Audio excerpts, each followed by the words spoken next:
Hey everybody, and welcome back. Today we're going to be talking about the UFC 276 card. And I don't know, man. I thought it started off kind of good, right? Like the prelims were pretty good, but the main card, I mean, don't get me wrong, there were some good fights, but I think like people are just really disappointed in how the fight between Adesanya and Canonier played out, right? Because it was kind of boring. Volkanovski versus Holloway wasn't the most exciting, but it was a good fight, and Volkanovski really dominated and showed. Man, just for him to do that to Max is uber impressive. I can't you got to remember, Max just came off. We'll talk more about it later, but Max just came off of the wins against Cater, Yair Rodriguez, and we'd seen Alexander Volkanovski against like the Zombie, and I know, but he looked brilliant. Obviously, Pereira went out and knocked out Sean Strickland in the very first round. Brian Barberena versus Robbie Lawler. Barberena picked up the win after dealing with some adversity. Got the second round TKO. Pedro Munoz and Sean O'Malley, kind of a bummer. Ended in a no contest because of an eye poke. O'Malley kind of extending out, him with that. So, but yeah, let's start. Let's start at the very bottom of the card, right? Julia Stoliarenko versus Jessica Rose Clark. Julia Stoliarenko locked up a nasty armbar and actually broke the arm of Jessica Rose Clark. I mean, just, I was going through it and I did terrible. I mean, I've been getting crushed betting lately as it is, right? But I did terrible on this card too. But I almost bet on Stoliarenko because Rose Clark has been submitted in her career before by armbar, I believe. Let me double check that. I want to make sure I'm not lying to you guys, but I'm pretty sure she has. And this Stoliarenko girl has won 5 of her fights or something like that by submission. The fight before this against Stephanie Egger, Jessica Rose Clark was submitted by armbar as well. And I was like, oh, that would be a good bet. But I was like, nah, Jessica Rose Clark, I think she has the experience. She's going to, come out. And she was a decent favorite in this fight, but Stoliarenko just, man, her hopped all over the armbar. And I mean, when she pounced on it, I think I'm going to do a breakdown on it if I have time. Because it was a pretty impressive performance from her. But that was a pretty good fight. So things started off hot, right? Somebody broke their arm, literally. Macy Barber versus Jessica I. Macy Barber looked pretty good, fight I think she was expected to win. A lot of clinch work in that. I got to be honest, I didn't rewatch that one. I didn't pay a ton of attention to it. I was with my family and shit when the prelims were running. Muniz and Uriah Hall, kind of the same deal. I know that Muniz was on his back and just kind of dominated the fight. But again, couldn't give you a play-by-play of each round for either of those fights. Same with, actually, that's how it is for a lot of the prelims, unfortunately. My family went to watch fireworks. I stayed back and watched the main card. But I got the overall gist of what was happening on the prelims, and I know who looked good. Driscus Duplessis looked really good against Tavares, right? Ian Gary was throwing together some really nice combinations. I think people are excited about how he's looking.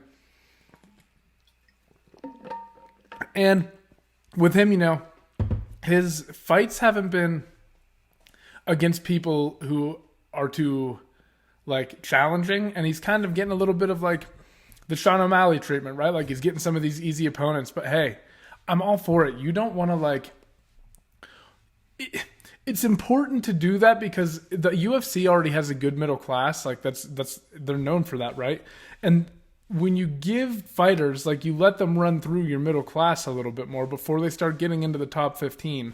If you do that at an appropriate pace, I think they just live up to their potential better because they grow into it more naturally, right? When you start handing them opponents that are too good, it can ruin their potential. And here's the thing, if you're being honest about the UFC as a business and just scouting out potential and stuff, you have to consider the talent of somebody and how you want to preserve that, because you want to, if they have potential to be a real star and really put it on people right, and they can talk and shit and they're good and they can back it up, you don't want to start giving them fights too early because you could derail potential stardom. So you have to be very careful if you're in this line.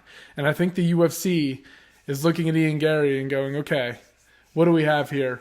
And taking it slow and making sure that he gets the appropriate fights and that he's getting things in the right dosage and he can grow in his career. And that's what you should do. That's what you should do. And you can say what you want about them giving them easy fights or whatever, but these guys are in the UFC and they're fighting for their right to continue on too. So it's like, shit, man, these guys are young in their career. I have no problem with kind of giving them like gimmies and, you know, slowly building that test over time. It happens in boxing, and I hope it never turns as extreme. It won't turn as extreme as boxing because you don't typically see like, you know, I don't know. You see like Floyd Mayweather with records of 50-0, like Jim Miller's 35-16, but man, that's a lot of fights. I mean, I think guys stay way past their prime in MMA. You know what I mean? So I don't like it'll take less bouts to get him there, but like, yeah, man, I have no problem with him giving these kind of fights. And Gary looked good. Like I said, he was stringing some nice combinations together. Next up, Jim Miller versus Donald Cerrone. Jim Miller retired Donald Cerrone and took the most wins in UFC history record. I think it was 25. They were tied for 24, him and Cerrone. But Donald Mendes is one of those guys who has had a legendary career. I mean, Tom Cerrone, when he was going through it, man, when he was on his like way up to challenging for the title, was putting it on guys, man. And what always sticks out to me, like that picture perfect highlight combination that he hit against Rick Story. You know, and just, man, he had a nasty high kick. He had underrated jiu-jitsu. He had great kickboxing. And, yeah, had just a legendary career and fought, you know, literally known for like that anytime, anywhere mentality, right? And Jim Miller is obviously one of the best in the game, man. He's a veteran. I don't think either of these guys are going to challenge for a title again, right? But like I said, Jim Miller, most wins in UFC history. These are two guys who are undoubtedly going to the Hall of Fame. So kind of sad to see Cerrone get out, but at the same time, he's lost some tough fights in a row, man. Like his losing streak kind of got kicked off with Tony Ferguson, right? He got knocked out, and then he got knocked out by Justin Gaethje. I think I'm going in the right order. Yep, and then he got knocked out by Conor McGregor, and then he lost a decision to Anthony Pettis. Had a draw against Nico Price that was overturned to a no contest because Price tested positive for marijuana. But then he got knocked out by Morono and then submitted by Jim Miller. So it's like he's been taking damage and fighting like Tony, Justin, Conor, Pettis. Those are some fucking tough fights to take right in a row. And then Nico Price is no walk in the park either. Neither is Morono for that matter. Like those are tough fights right in a row. And, you know, he's got to be realistic, I think, and like think about like if you do want to go on and pursue this career and everything and acting, like I don't know. It's time to get out, man. Like, don't take any more damage than is necessary. And, he had some moments in the Miller fight, landed some combinations and stuff. And sorry, guys, I'm fucking thirsty. But overall, just, I don't know. More happy to see him get out than anything, I think, than I am sad. Like, it is sad to see him go because he is, like, such a legend and everything. And, I don't know.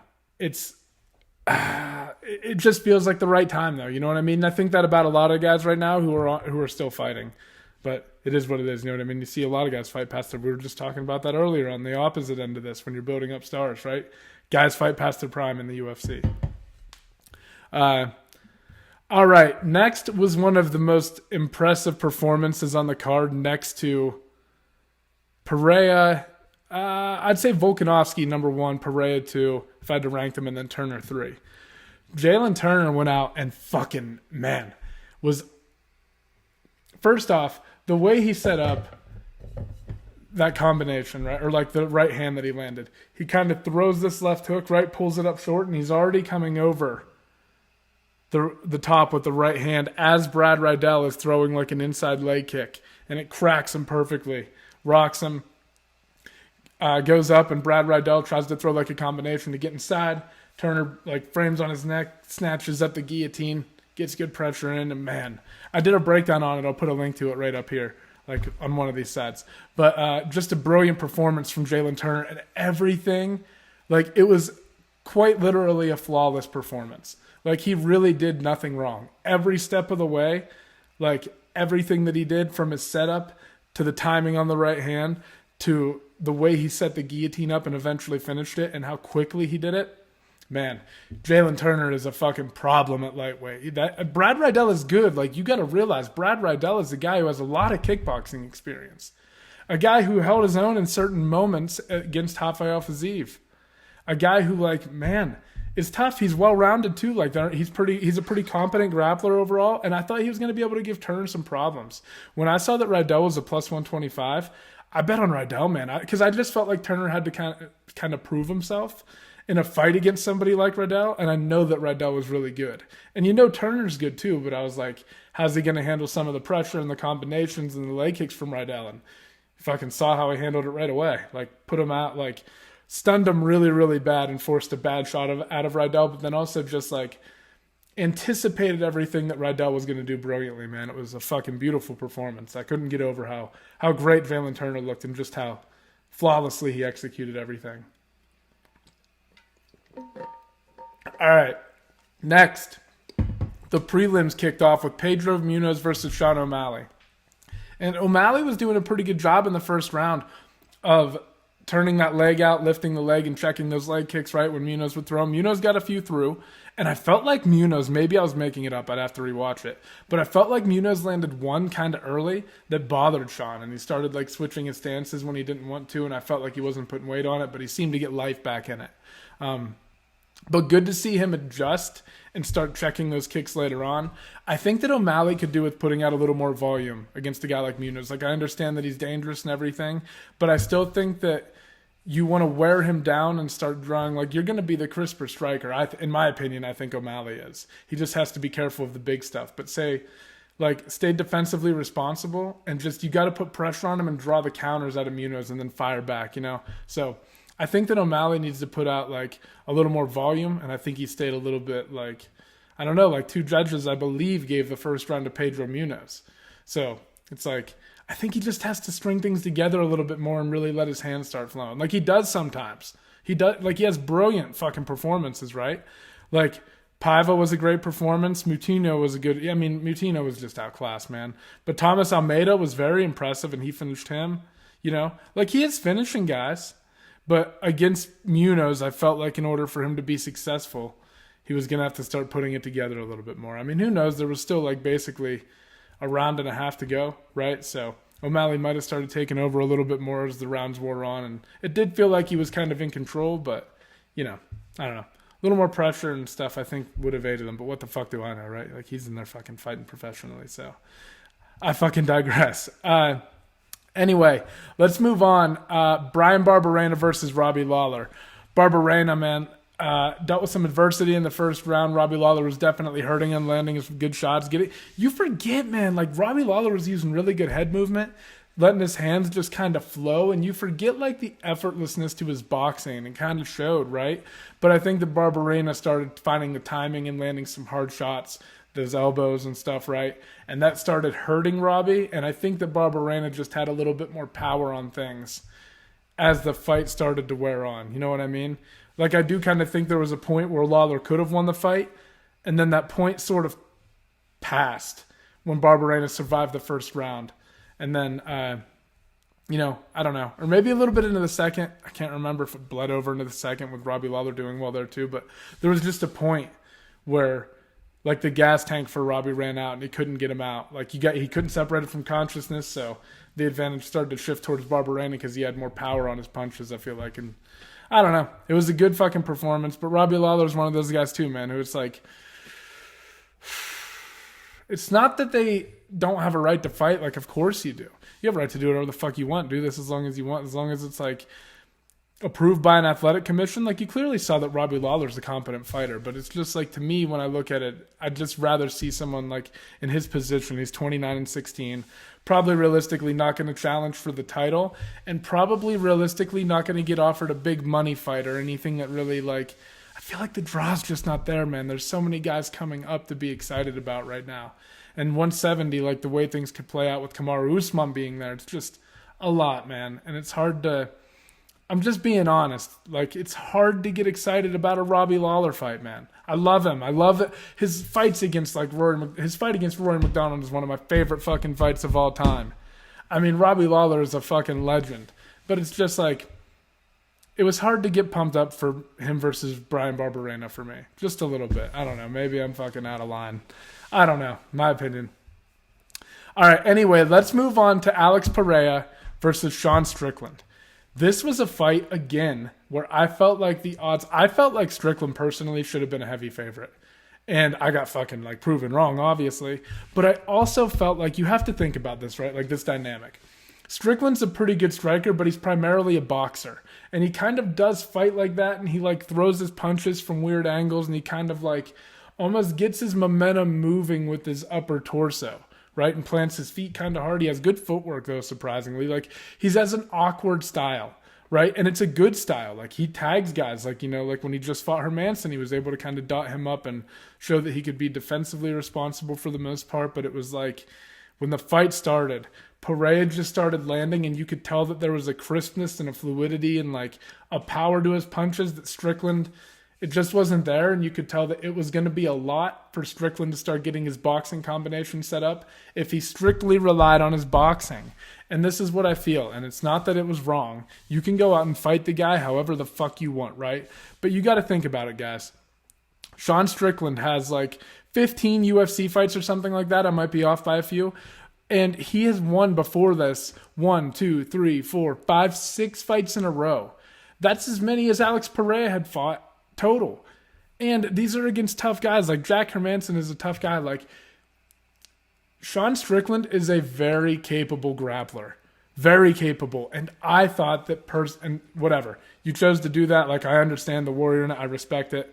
I get it. But if you want to talk about moving on to championships and fighting somebody like Israel Adesanya, who definitely can clean your clock. Look what he did to Whitaker. But you know that Pereira has this crazy knockout power. To me, the game plan is you pressure box forward and you get the fight up against the cage and you make it dirty as fuck. You wear on the arms, you make him carry your weight, you try to get takedowns, you level change, and you constantly are smothering him with like punches and pushing the fight back up against the cage and trying to bully him and see if he has what it takes to defend that kind of consistent pressure. Because you got to realize too, Strickland's just coming off 2 5-round fights in a row. One against Uriah Hall, one against Hermanson. He has the cardio to do that. I felt like the path to success for him was to engage in grappling and get Pereira's arms tired and stuff by weighing on them. But also, when you start doing that, you give him more layers to think about. And that's when your boxing combinations start opening up and you start finding that success, right? Because now Pereira is behind a little bit in one. He has to think about one thing, and he's not thinking strictly about throwing offense and playing in his world. And you see all the time that, like, it's why Khabib landed the big right hand against Conor. When the threat of the takedown or the threat of the grappling is there, your opponent has to respect it a little bit more. And the odds that Sean Strickland was going to get his hands going with all of the weapons that Pereira has and his understanding of distance, timing, and that power that he holds, right? Like, the odds that Strickland was going to get that going with his particular style of striking and relying on that alone was just very slim. So I still feel like it would have been a different fight if Sean Strickland had challenged him a little bit. Might have still played out the same way. I'm not taking anything away from Pereira. That's how Sean Strickland fights, man. He comes out and boxes guys up sometimes. Like, he really puts it on people. You know what I mean? So for Pereira to do that is still uber impressive. I'm not taking anything away from him. I just thought we would see a little bit more of a like grappling heavy approach from Strickland to try to set things up. But hey, that's the way it goes, right? I mean, shit. Pereira looked great, and now it sets the stage for this potential title fight against Israel Adesanya. All right, next was, in my opinion, like I said this earlier, probably the most impressive performance of the night. The fight between Alexander Volkanovski and Max Holloway for the flyweight title. Alexander Volkanovski looked fucking brilliant. His footwork, the way he was cutting those angles and landing shots, man, like everything he did was like well executed. And you know what I was thinking about? And this is why, like, I personally felt like Volkanovski won the first fight, Holloway won the second. He didn't. This is just how I feel, right? The judges scored it differently. I felt like Holloway won the second, and I thought that this fight was going to be like very competitive. But I'll tell you what, and this has been a problem for Holloway at certain points in both of the previous fights. Holloway is a rhythm fighter. Holloway is a guy who he gets going, and he kind of starts off like, I don't want to say slow, but he's just finding his range. And the more he starts dotting you up, the more he starts dotting you up, if that makes sense. Like, the more that he lands, the more that he lands. He just starts throwing more and more and more and putting it on you at a pace that you can't keep up with, right? And that's just kind of how he fights. And Alexander Volkanovski is a fucking rhythm buster. every time that Holloway would try to enter on anything, Volkanovski kept him honest and was super accurate with the shots. And I don't know if you guys noticed, but he was throwing with a little bit more intent in this fight. And his cardio held up throughout the entire 5 rounds. And he never let Max get into any sort of rhythm. And in addition to that, when Holloway would come in and he would kind of sting him, he would follow up again with stuff and get a little more aggressive and kind of like keep Holloway in these positions where he was constantly like trying to get in, and he was just like getting stop. And then eventually, you know what I mean? It just led to Volkanovski looking, like I said, I think it was all about the way he was.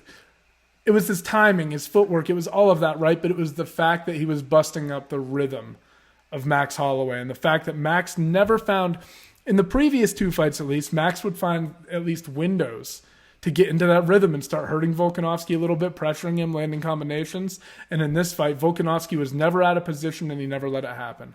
Cut Max really bad. To do that to Max Holloway when you consider what Max just did to Yair Rodriguez and Calvin Kattar, man, that's impressive as fuck, right? There's an argument that Max Holloway has faced tougher opponents in his last 2 fights than Alexander Volkanovski has.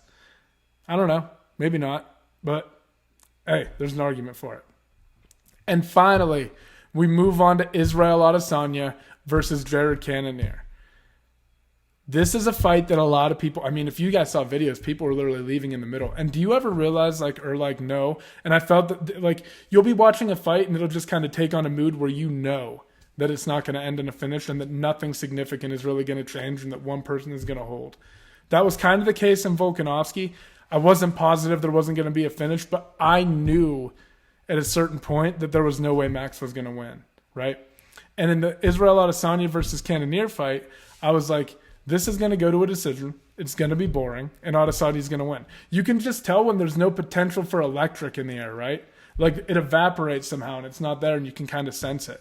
Sometimes that, boom, it comes out of nowhere, but it's like, I don't know. It's almost like it could happen, right? But the window of opportunity for it is smaller, and it has to be maybe all these different variables come together in order to make this moment happen, right? And in some fights, you can kind of feel that potential brimming more than others. You know what I mean? And in a fight like this one, you just kind of knew that the potential was not really even simmering, if that makes sense. Am I making sense? I don't know. Probably not. But anyway, Adesanya, though, this is the problem, right? You can't start talking shit on Adesanya because he is one of the most brilliant strikers and one of the most brilliant champions that we've ever seen in the UFC.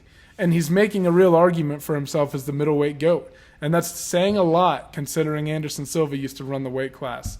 Now, I'm not saying that he is. I'm just saying that he is carving his path, right? Now, Israel Adesanya, you cannot forget the moments of greatness that we've seen from him within the octagon, right? You got to remember his war against Calvin Gastelum. You got to remember how fun the fight against Anderson Silva was. You got to remember how he dealt with Paulo Costa, dealt with Robert Whittaker, knocked out Derek Brunson, right? I mean, you got to remember the great performances that he's had against high-level competition. And beating Robert Whittaker is no joke. Robert Whittaker is very good. And again, personal opinion, I thought Whittaker won the second fight. Barely, close, have no problem giving it to Adesanya whatsoever. Legitimate defense, like I said, I respect the decisions as they're made. Like you respect Volkanovski Max too, even though I think Holloway won. Anyway, you got to accept the fact that sometimes when you pair these guys up and you let Adesanya headline, it might be a little bit boring. But his boring fights have been against Jared Cannonier, who has serious knockout power. He plays it safe in those situations, and that is what you should do. That is what Joe Rogan has applauded Mighty Mouse for doing throughout his entire career. You should fight intelligently, and you shouldn't take unnecessary risk just for the sake of putting on a show. Because Adesanya will put on a show when he's matched up against the right fighter and the moment calls for it because all of the right variables are there, right? So what? Adesanya versus Canonier wasn't magic when they went out to the octagon. Does it matter?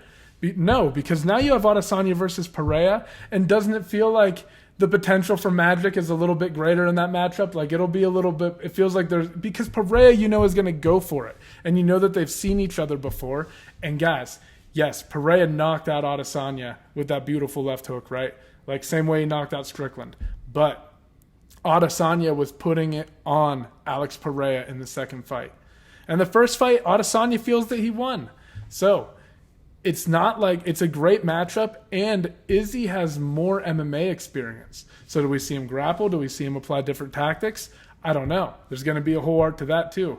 But Pereira has those 4-ounce gloves, and he has that power, and he's a legitimate kickboxer, and he's done it before. And you got it, and Izzy knows that, right? And so does Pereira. So it's an interesting matchup, I don't know. It does lead to that feels like it has more potential for magic. Like, so what, can it? But what are you going to do? Not let Pereira and Adesanya headline after the way that card played out? I think that also, I think that because Pereira is so dangerous and because he is so good, that's why it has potential to be a more exciting fight, because I think that one of them will start to push the action a little bit and the other will respond. So it'll provide moments of electricity. Whereas Canonier doesn't really have the weapons to make it an exciting fight with Adesanya, and if Adesanya takes a necessary risk, he could get knocked out. You know what I mean? Whereas with Pereira, Adesanya is going to have to be a little bit more aggressive, in my opinion, because you can't just let a guy who's talented start setting you up, and you got to respond and start giving him things to think about, right? So the potential is greater for things to happen there, in my opinion. We'll see, but I think people just got to calm down when somebody has a boring fight. Yeah, if you leave, whatever. But A, something could happen, and B, what the fuck can you do? Sometimes that's just how fights play out, and Adesanya's fighting smart and setting up himself for bigger fights. Canonier was never going to be the biggest fight of his career. No offense to Canonier, it just wasn't, though. So, I don't know. I thought it was a fun card overall. A little bit, like I said, it was disappointing watching a boring fight. It is. It's I'm not denying that. But it's also not the fighter's fault necessarily. And what are you going to do? That's just the way it shakes out sometimes. So anyway, thank you guys for tuning in. I greatly appreciate it. If you don't mind, hit the subscribe button. Tell me what you guys thought of the fights down in the comments. What should be next for Volkanovski, by the way, before we close out here? Does he move to 155? Doesn't it feel like he would be a really good challenge for Oliveira? Because you've seen him deal with high-level jiu-jitsu and Brian Ortega, be put in super dangerous situations. I mean, deep triangles, right? Deep guillotine. And he escaped both of them against a really high-level grappler, a guy who is a bad motherfucker. T-City. And like I said, Volkanovski is just not out of position very often and stuff. So problem is Oliveira's a big dude. And I don't know. It would be interesting to see how that played out, though. I'd like to see it. And then you got the Henry Cejudo options there. I don't know. Then you got Josh Emmett waiting in the wings, too, and what he just did. He just picked up his win over Calvin Kattar, too. So I don't know. A lot of interesting stuff going on there. And I think Volkanovski has, a lot of different options. And I think he complains about getting booed and stuff, but he'll get his love in due time. I think a lot of the problem is that you fought Holloway 3 times, And Holloway is just love, man. There's just something about the kid that people just love and gravitate to. So, I don't know. That fucking Hawaiian spirit or whatever, I guess. But Volkanovski will get his in due time, no doubt. He's already, you got to consider him one of the greatest. It's like him, Max, and Aldo. And Conor, if you really want to start a debate. But I don't think people really consider Conor because of the lack of, defenses. And, yeah, he had a fucking brilliant run, but the lack of contribution maybe to the division a little bit overall and the amount of fights. I don't know. But anyway, fun card. Thank you guys for tuning in. Hit the subscribe button if you don't mind. Leave comments. Let me know what you thought. Give it a thumbs up, all that fucking good shit. And I will catch you guys next time. I'll try to get a breakdown out for the fights coming up this weekend. Thank you guys for tuning in. Bye-bye.